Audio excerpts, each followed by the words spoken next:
Continuamos, y perdón, no sé por qué se me cortó. Toqué mal un botón, creo. Bueno, como fuere. Estamos hablando de la cuestión de la métrica, ¿no? De las características de la épica y demás. Pasemos ahora a hablar de la estructura de la Eneida. La Eneida como poema épico es un poema que está dividido en 12 cantos o 12 libros. Vamos a llamar los libros como aparecen en la mayoría de los manuscritos. ¿Sí? Se pueden pensar también en términos de cantos como Ilíada y Odisea, que son los dos grandes hipotextos que están funcionando en la Eneida. ¿Sí? Claramente la Eneida está, digamos, maneja como hipotextos básicos dos, que son los poemas homéricos.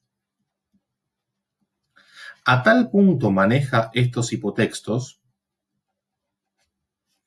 que hay una clara división en dos partes, una estructuración en dos partes, de modo tal que los primeros 6 libros son los que se conocen como los libros odiseicos, ¿sí? O la Eneida, perdón,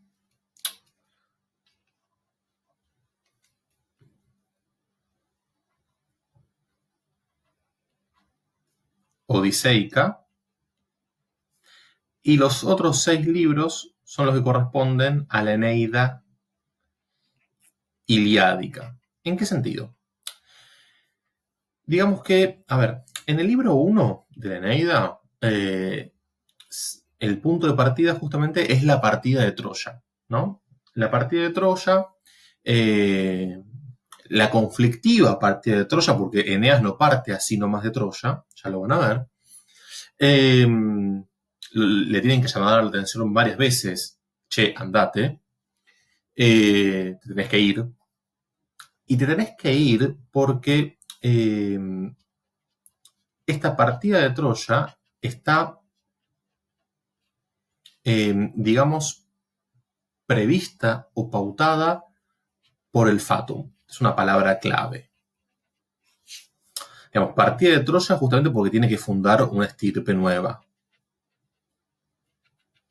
Es necesario partir de Troya para fundar una nueva estirpe.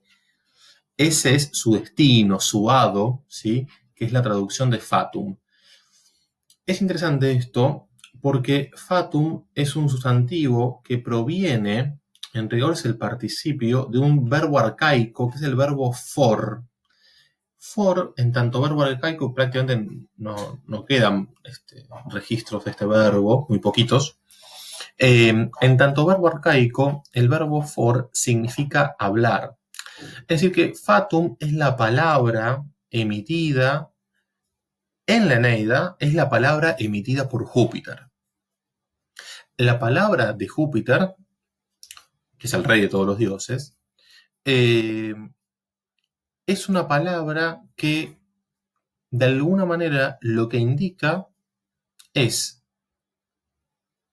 aquello que no puede ser modificado, ni siquiera por Júpiter mismo. Es decir, una vez pronunciado el fatum, este se vuelve irreversible, irremediable.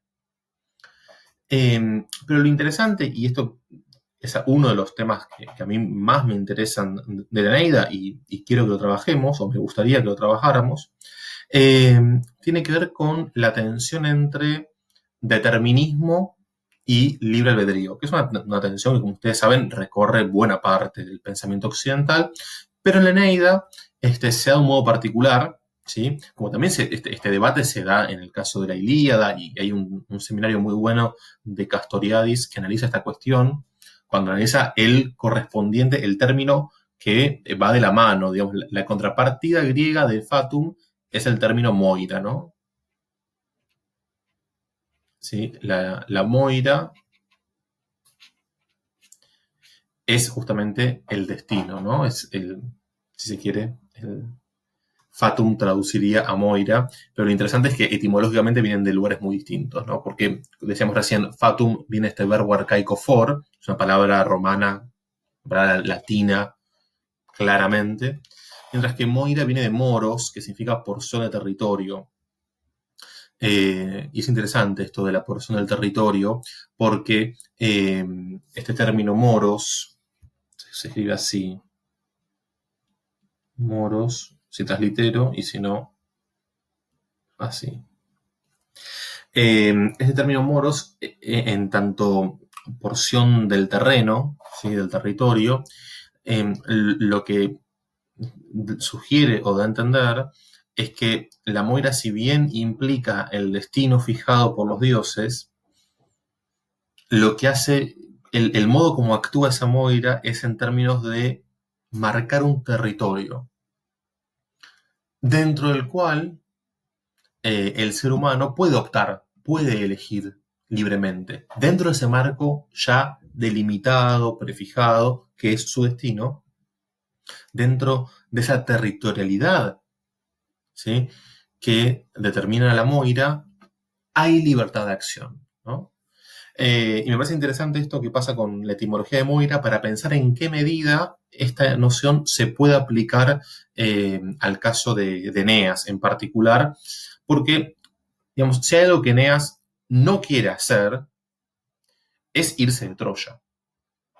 Y después de que se va de Troya, cuando cae a Cartago, ¿sí? Cuando cae en Cartago, que cae al final del libro 1, ¿sí? Ya llega a Cartago, y todo el libro 2 y 3, o sea, al final del libro 1, todo el libro 2 y todo el libro 3 son los relatos de la guerra, son los relatos retrospectivos, ¿sí?, de Eneas, que le cuenta a la reina de Cartago, que es Dido, le cuenta toda la experiencia de la guerra de Troya. Digo, todo eso que cuenta, lo cuenta con el dolor de haber dejado Troya, ¿no?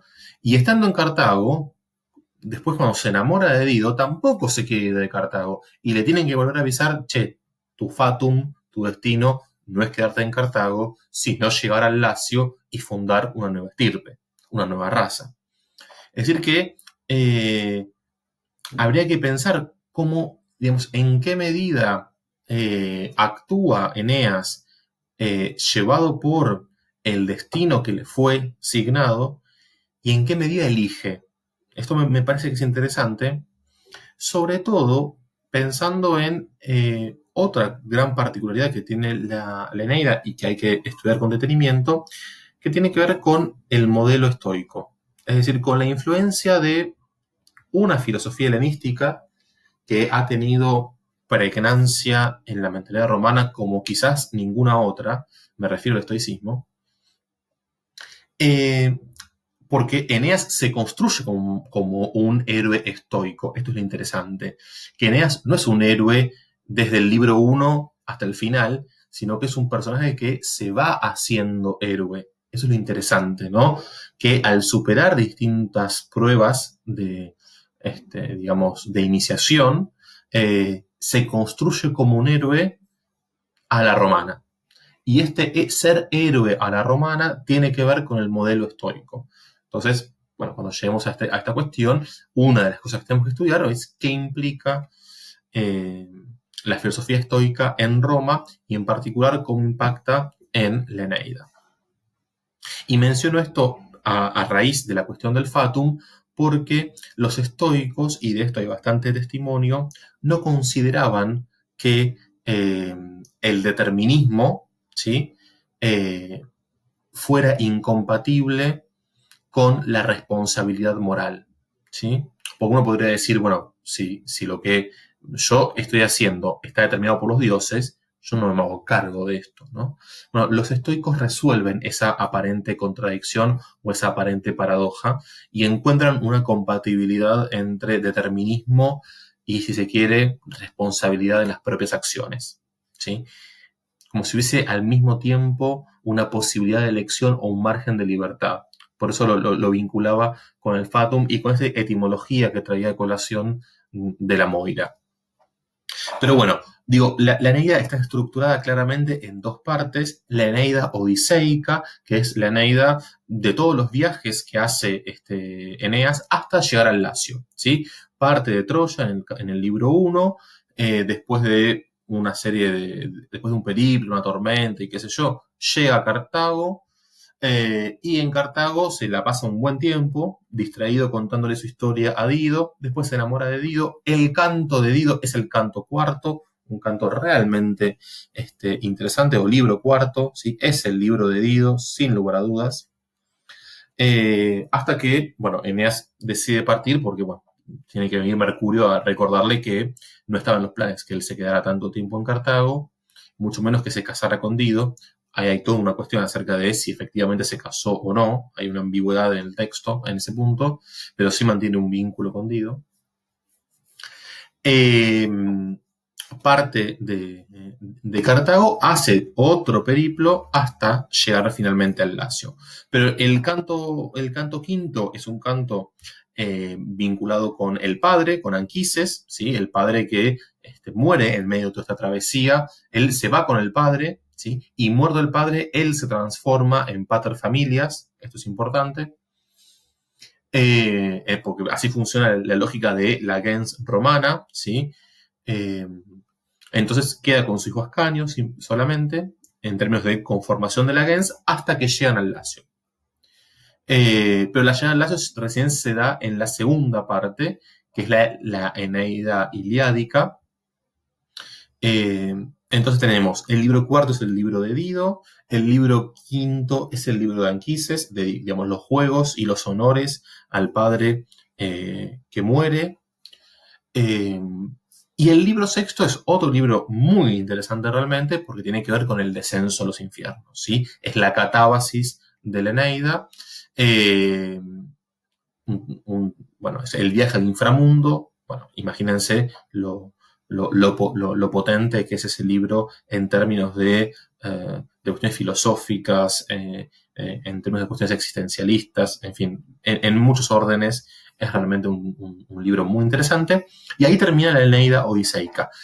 Llega finalmente, después de todo esto que acabamos de mencionar, de todo este periplo al Lacio, y ahí empieza la Eneida iliádica.